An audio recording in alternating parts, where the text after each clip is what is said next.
Hello and welcome to Alchemy for the 21st Century, the Rebirth of Resistance. My name's Gary. I'd just like to take a little time and introduce you to our governing model. Now we start with the governing model because it is the enforcer of the paradigm and it is a springboard from which many changes can occur. So keep in mind too is all we can do is give an example. There's no new countries in the world. And our numbers are not written in concrete. They can be changed. So it begins with dividing a country into 25 regions. And in those regions are 10 districts. Everything begins on the district level. Now our model consists of 4 bodies. That is the public body itself, the governing body, judicial body, and what we call an advisory council. So how it works, everything begins in the district level. And what happens here is if someone wants to run for a governing seat, all they have to do is file an application. If you live in the district, you are eligible for the seat. So let's say each district takes 40 applications. And what that would give us a 10,000 applications to pull from. And these applications are subjected to a national lottery. It is the national lottery that picks the 10 candidates for that district, depending on the district they live and their economic and social stratification. And we do this in order to try to get a more accurate representation of the population. Once the 10 candidates are selected, they are introduced to the district from which they can express their concerns and platforms, and the population is given a confidence vote. If a confidence vote happens, then the process continues. But if a no confidence vote is rendered, then those 10 candidates are expelled and 10 more are selected from the pool. And this process goes on until there is a confidence vote. We like to call this our primary process. And our primary process, we think, achieves 3 goals. First of all, it is a no-party system. Second of all, there is no way that a future candidate can be influenced. And there is no special interest groups picking the candidates you vote for. It's all selectively random. So then we go into the voting process once the confidence vote is rendered. And this begins with the idea that there are no private donations to the candidates. All funds come from a regional pool divided equally among the candidates in order for them to perform their jobs, their work.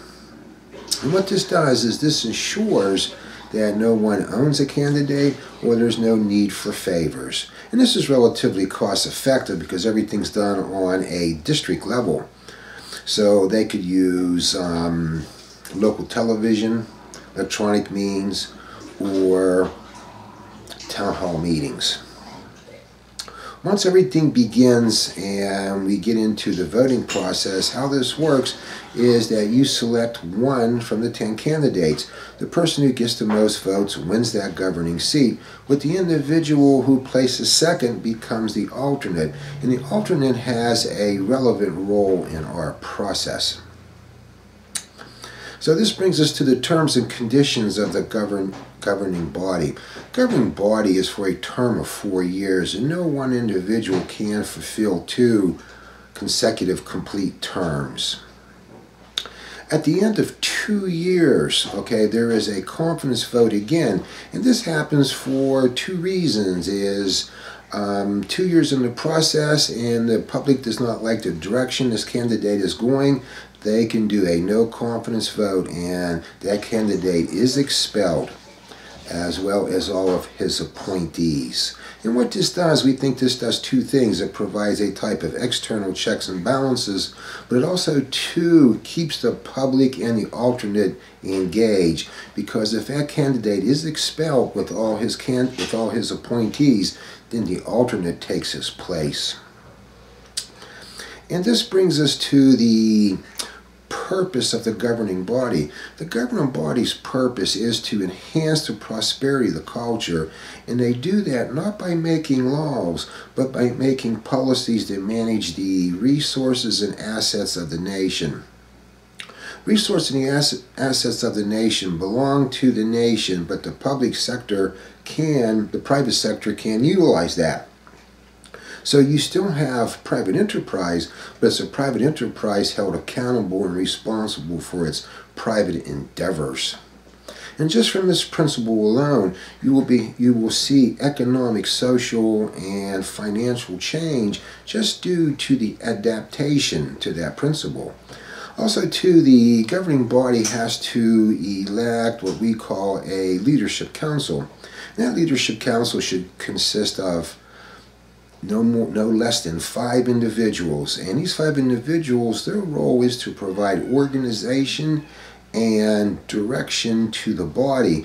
But at certain times, at agreed times, there is possibility that they have to make executive decisions. But in order for that to happen, all 5 must vote in the affirmative. And what this does is it makes executive decisions relevant to that time, but also somewhat difficult. And this brings us to the judicial body. And the judicial body is appointments of the governing body, and their role is to reconstruct and deconstruct the present law systems return back to ones that fit within the framework of the present Constitution or a new Constitution. And also, too, their other role in this is they become the oversight of the district to make sure that that is in compliance. So what they do is they take the policies of the governing body and manage them within the framework of the accepted Constitution to create laws. And what we get here too is the idea of beginning to move away from the idea of just creating laws or creating laws to circumvent other laws, back to the idea of laws within a accepted framework that begins to bring justice back to the system. Also, too, keep in mind that the judicial body also falls underneath the terms and conditions of the governing body. So they, too, are in for 4 years. But if the governing seat is expelled, then that judicial seat and his or her appointments are expelled also. So this really, in some ways, begins to create an environment of cooperation and a willingness to get things done and to not violate public trust. Then this brings us to the advisory panel. The advisory panel has a unique position. It consists of 7 seats. And these 7 seats, 5 are professional and 2 are non-professional. The 5 professions we like to see would be a individual from economic community, the science community, the medical community, the military community, retired officer, and someone from the liberal arts, either a master's degree or higher, and 2 non-professional positions. And how this is done is this could be either through self-application or through nominations from a group of individuals. And all candidates are placed into the national lottery, and it is the national lottery itself that picks these 7 candidates.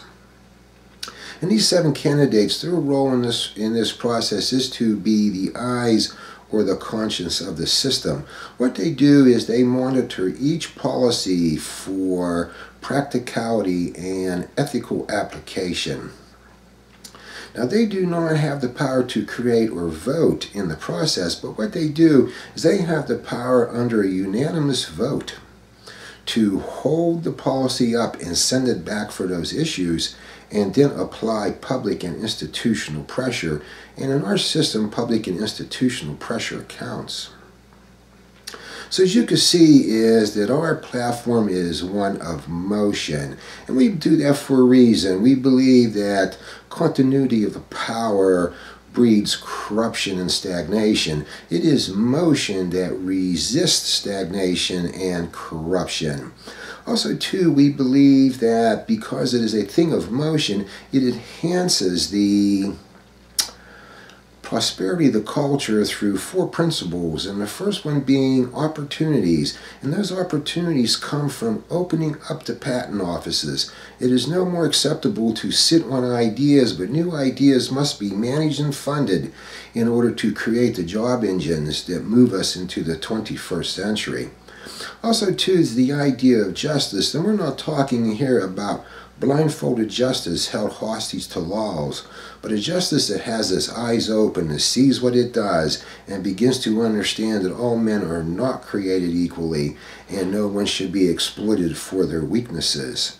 And the other principle is freedom, and we're not talking absolute freedom, but appropriate freedoms. And what this means is that everybody functions on different levels, but everybody has potential, and there must be avenues for that potential to be expressed for people to find their interpretation of what is happiness.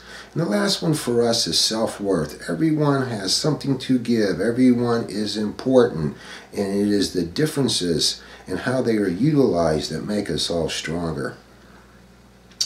So as you can see here is that our platform is not perfect. Man cannot create on a perfect level, but the goal here is to get the process going. We're not saying that this is the grand idea, but the goal here is to make you begin to see that we can do things differently, and that is because of utilization of technology and the evolution of thought, that mankind can begin to govern himself differently. So we hope you found this video interesting, and we'll return to view our new ones, and thank you again very much.